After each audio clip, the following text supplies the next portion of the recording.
ఆంధ్రాలో ఎలక్షన్స్ రాబోతున్నాయి కదా, సో ఏ గవర్నమెంట్ ఫామ్ చేస్తుందని మీరు అనుకుంటున్నారు? వైఎస్ఆర్సీపీ. ఎందుకు వైఎస్ఆర్సీపీ? వైఎస్ఆర్సీపీ సంక్షేమ పథకాలన్నీ కరెక్ట్గా ఉన్నాయి. ప్లస్ ఒకటి అన్ని పద్ధతులు బాగున్నాయి, చక్కగా ఉన్నాయి, ఇబ్బంది లేకోకుండా వైఎస్ఆర్సీపీ వస్తుంది. అంటే మరి ఆంధ్రాలో ఉన్న యూత్ అంతా తెలంగాణకు వచ్చి సఫర్ అవుతున్నారు కదా జాబ్స్ లేక, దాని గురించి మీరు ఏమంటారు? సఫర్ అవుతున్నారంటే ఇక్కడ కంపెనీస్ ఉన్నాయి, వస్తున్నారు, వాళ్ళ లొకేషన్ బట్టి వాళ్ళు ఫస్ట్ నుంచి ఇక్కడ తిరుగుతున్నారు కాబట్టి దాని గురించి మూమెంట్ అవుతున్నారు తప్ప నడిచి అంతమించి ఏం లేదు.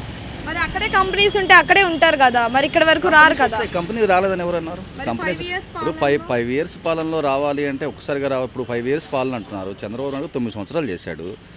ఏం కంపెనీస్ వచ్చినాయి అని చెప్పేసి ఏమున్నాయి ఇక్కడ? 9 సంవత్సరాలు కదన్నా, లాస్ట్ చేసింది 2014 నుంచి 19 దాకా 5 ఏళ్ళే చేశాడు. 5 సంవత్సరాలు చేశాడు. అప్పుడు రాని కంపెనీని ఇప్పుడు సడన్గా రావాలంటే ఎలా? అంటే ఆయన తీసుకొచ్చాడు కియా అవన్నీ అని చెప్పి ఫొటోస్ కూడా. ఏం కియా? కియా అంటే ఏంటి? దానికి అర్థం ఏంటి? Company, car company. ఏం కార్ కంపెనీ? కార్ కంపెనీ ఎవరికి ఉపయోగపడుతుంది? కొన్ని ఫ్యాక్టరీలు తీసుకొచ్చి. ఏం ఫ్యాక్టరీలు తీసుకొచ్చాడు? ఫొటోస్ పెట్టారు కదా ఇవన్నీ ఫొటోస్ ఏముంది? ఇవన్నీ ఈ కథలన్నీ చెప్పు. ఈ కథలన్నీ చెప్పుకుంటూనే వస్తాడు. ఇవన్నీ చంద్రబాబు వల్ల ఏమీ కాదు. సరే అన్న, ఇప్పుడు వచ్చిన నవరత్నాలలో ఏది బాగుందని అంటారు మీరు? నవరత్నాల్లో సంబంధించిన ప్రతి ఒక్కటి కూడా జగన్మోహన్ రెడ్డి క్లారిటీగా చక్కగా ఇచ్చాడు, ఇబ్బంది లేకోకుండా, ఎవ్వరికి ఇబ్బంది లేకోకుండా. అందుకనే తను 175 అంటుంది. ఆ దిమ్ముతోనే అంటున్నాడు. ఇప్పుడు వాలంటీర్ వ్యవస్థ అనేది ఉంది. అవును. దానివల్ల లాభమా నష్టమా? ఒకటి వాలంటీర్ వ్యవస్థ అని చెప్పేసి మీరు రేజ్ చేశారు కదా పాయింట్. వాలంటీర్ వ్యవస్థ ఉంది. వాలంటీర్ వ్యవస్థకి ఎంతకి ఇస్తున్నాడు? 5,000 ఇస్తున్నాడు. ఇప్పుడు చంద్రబాబు మీటింగ్లో మొన్న ఏమన్నాడు? 10,000 ఇస్తా అన్నాడు. మరి గోను సంచులు మోసే ఉద్యోగం అని ఎందుకు అన్నాడు? గోను సంచులు మోసే ఉద్యోగం అని ఎందుకు అన్నాడు? అంటే పాయింట్ కరెక్ట్గా ఉంది కాబట్టి చెప్పాడు కదా. మరి గోను సంచులు మోసే ఉద్యోగం అని ఎందుకు అన్నాడు? సో అంటే ఆయన అన్నాడు, ఈయన అన్నాడు కానీ కన్నా ఇప్పుడు ఒక టాలెంట్ ఉంటుంది. ఒక ఎంబీఏ ఫర్ ఎడ్యుకేషన్ చదువుకుంటాడు, ఒకటి స్పోర్ట్స్లో ఉంటాడు, ఒకటి బిజినెస్ టాలెంట్ ఉంటుంది. వాడిని 5,000 వరకే కట్ చేయడం అనేది కరెక్ట్ కాదు కదా. 5,000 వరకే జాబ్స్ ఇచ్చేటప్పుడే క్లారిటీ చెప్పాడు.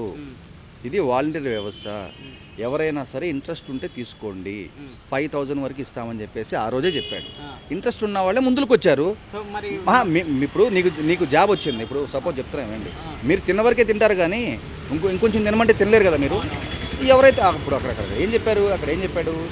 బాబు దీనికి మీరు ఏమైనా చేయగలిగితే చేసుకోండి అన్నారు. వాళ్ళ స్థాయి ప్రకారం వాళ్ళు ఎవరెవరు ఏమి ఇబ్బందులు ఉన్నారో ఎవరు చెప్పలేము. ఆ ఇబ్బందుల కోసం అని చెప్పేసి దాంట్లో జాయిన్ అయ్యారు. అంతవరకే. మిమ్మల్ని చేయమని బలవంతం ఏం చేయలే. అక్కడ వాలంటీర్ వ్యవస్థ కావాలన్నాడు. ఆ ప్రకారమే ముందుకు వెళ్ళాడు. సార్ మరి చంద్రబాబు గారు ఏది మాత్రం ఇదే వాలంటీర్ వ్యవస్థను కొనసాగిస్తాను, 10,000 ఇస్తానని అనడం వెనుక కారణం ఏంటి? మరి మన గోని సంచులు మోసే ఉద్యోగం అని చెప్పేసి మరి ఎందుకు అన్నాడు? దానికి ఆన్సర్ చేయమని చెప్పండి. గోని సంచులు మోసే ఉద్యోగం అని చెప్పేసి మొన్నే చెప్పాడు కదా. మధ్యాహ్నం తప్పుడు వెళ్తున్నారు, లేడీస్ ఉంటున్నారు ఇంటి దగ్గర, డోర్ కొడుతున్నారు. ఏం మాటలు మాట్లాడుతున్నాడు అసలు? ఏం మాటలు మాట్లాడుతున్నాడు? మళ్ళీ నిన్న మీటింగ్ మొన్న మీటింగ్ పెట్టి 10,000 ఇస్తామంటే దానికి అర్థం ఏంటి? అంటే జగన్ గారు ప్లస్ అయినట్టుగా అక్కడ. ఇవన్నీ ఏంటంటే నాటకాలు, బోటకాలు చేస్తాడండి. కానీ ఎవ్వడూ నమ్మే పరిస్థితుల్లో లేరు. Why not 175? జగన్మోహన్ రెడ్డి మళ్ళీ గెలుస్తాడు, దాంట్లో సమస్య లేదు. ఒకటి చంద్రబాబు చెప్పే మాటలు ఎవ్వడూ నమ్మడండి. సరే అన్న, దీనిపైన మీది ఎక్కడన్నా ప్రాపర్? విజయవాడలో మీ జగన్ గారి పైన దాడి జరిగింది కదా, దానిపైన మీ అభిప్రాయం ఏంటంటే? ఓకే. జగన్ గారిపై దాడి జరిగింది. విజయవాడలోనే జరిగింది. జగన్ గారిపై దాడి జరిగింది. ఇప్పుడు దెబ్బ తగిలింది. దెబ్బ తగిలిన వలన ఇబ్బంది ఏం లేదండి. ఎవరో ఖచ్చితంగా చేయాలి అంటే చంద్రబాబు నాయుడు ఉన్న విజయవాడలో వాళ్ళ కొంతమంది ఉన్నారు. వాళ్ళ కమ్యూనికేషన్ కొంతమంది ఉన్నారు. కొంత బ్యాచ్ ఉంది. ఆ బ్యాచ్ వలన కొంచెం ఇబ్బంది అయింది. ఇప్పుడు నిన్న గుడివాడ మీటింగ్ చూశారు, గన్నవరం మీటింగ్ చూశారు. ఎలా ఉంది మీటింగ్? ఎలా ఉంది? గన్నవరంలో ఎలా చూశారు, గుడివాడలో ఎలా చూశారు మీటింగు? ఎలా ఉంది మీటింగు? మరి ఇంకేంటి? కారణం ఉంటుంది. ఇప్పుడు ఏముంది? ఇప్పుడు నువ్వు బాగున్నావండి, నువ్వు బాగున్నప్పుడు చెట్టున్న పళ్ళుకే రాయలు ఎక్కువ పడతా ఉంటాయి. ఇప్పుడు చెట్టు మీద కాయ ఉంది, పండు కాయ, నువ్వేం చేస్తావు? రాయి పెట్టి కాయ తినాలని చూస్తావు. ఇప్పుడు చెట్టున్న దానికోసం అని చెప్పేసి దాడి చేపించారు. ఏమీ కాదండి.